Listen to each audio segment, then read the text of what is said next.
Kutokea leo linatuhusu wote wana Morogoro. Kilichopo hapa ni kwamba usiku wa kuamkia leo majira saa 8 kasoro tulipata wito wa kuanguka kwa tenka la mafuta maeneo ya Doma.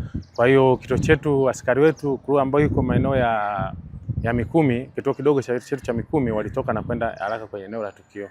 Walipofika eneo la tukio walikuta kweli tenka la mafuta ambalo limebeba petroli pamoja na diesel likawa limedondoka pembezoni mwa barabara, na hii ni baada ya kutokea kwa ilikuwa ni ajali barabarani. Yaani kuna gari zilikuwa zikipishana, mmoja ikampushi nyingine ndio kaenda kudondoka upande wa pili. Sasa baada ya kutokea kwa ajali hiyo, tenka lile la mafuta likawa linamwaga mafuta. Kwa askari walipofika pale kwa eneo la tukio wakaanza kumwaga foam concentrate, foam compound ambayo ndio tunaitumia kwa ajili ya kuzimia moto wa mafuta. Kwa hiyo imewekwa pale kwa ajili ya kuhakikisha kwamba hakuwezi kutokea chechi za aina yoyote na kusababisha moto kuweza kutokea. Kwa hiyo zoezi hilo lilifanyika, baada ya kukamilika askari waenda kukaa kwenye eneo la tukio kwa ajili ya standby. Mpaka pale ambapo kwa asubuhi ya kuamkia leo ambapo walikuwa washasiana mmiliki wa ile kampuni ambayo inaitwa Uncle Sam Company Limited.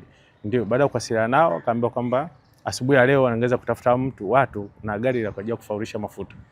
Kwa hiyo majira ya saa 4 niliweza kupata simu kutoka kwa askari wangu ambao walikuwa wamekaa standby kwamba wakati huo gari limekuja kwa ajili ya kufanya ufaurishaji wa mafuta, kulitokea mlipuko, ulisikika mlipuko ambao sehemu ya mlipuko walikuwa wamekaa wale watu wa kampuni ambao walikuwa wakifanya zoezi la kuhamisha yale mafuta. Kwa hiyo ule mlipuko uliotokea ulikuwa ni mkubwa wa pamoja wa mara moja, kwa sababu chemba zile zilikuwa zifanywa kutolewa mafuta kuhamishwa kutoka pande wa gari iliyodondoka kwenda gari lingine, ilikuwa ni chemba yenye mafuta ya petroli.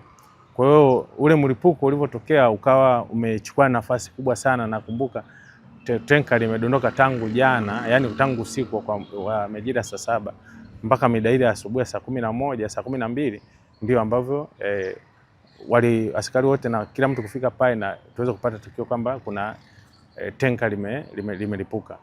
Kwa hiyo baada ya kulipuka likawa limechukua sehemu kubwa sana ya eneo, na yale mafuta ule mlipuko ukawa umeenda kushambulia mpaka askari wetu ambao walikuwa kwenye eneo la tukio. Kwa katika tukio hili tumepata madhara ambayo yamesababisha madhara kwa binadamu, yamesababisha majeruhi 9. Majeruhi waliotokea ni askari mmoja wa polisi ambaye alikuwa kakaa kwa ajili ya security kwenye cordon moja security, na askari wawili wa zimamoto ambao walikuwa wamekaa kwa ajili ya standby, pamoja na fire volunteer mmoja ambaye alikuwa katika eneo hilo kwa ajili ya standby, pamoja na raia wengine ambao alikuwa ni wale tandboy dereva na raia wengine 3 ambao walikuwa katika eneo la tukio kwa ajili ya kusaidia zile harakati za wao kuweza kuhamisha yale mafuta. Kwa hiyo hiyo ndio iliweza kutupelekea hapo, na sisi tukatoka hapa kituoni kwenda kuongeza nguvu. Kwa hiyo tukaondoka na ambulance, tukaunganisha ambulance 2 kwa pamoja ambao ni hapa Morogoro na ile Mikumi, zikaanza kubeba majeruhi na kuwaleta katika hospitali ya rufaa.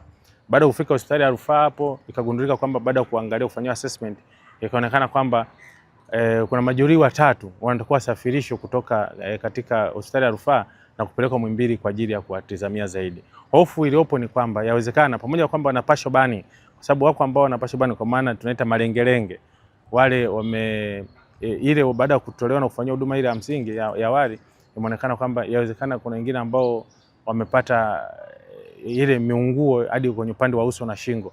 Kwa hiyo inawezekana wale wakawa wamevuta ile hewa ya sumu kwa sababu ya ule mlipuko wakati umetokea. Kwa hili sije kawaathiri katika njia zao za hewa, ndio akasema madaktari wakashauri kwamba wapewe referral kwenda Muhimbili kwa ajili ya uangalizi na uchunguzi zaidi.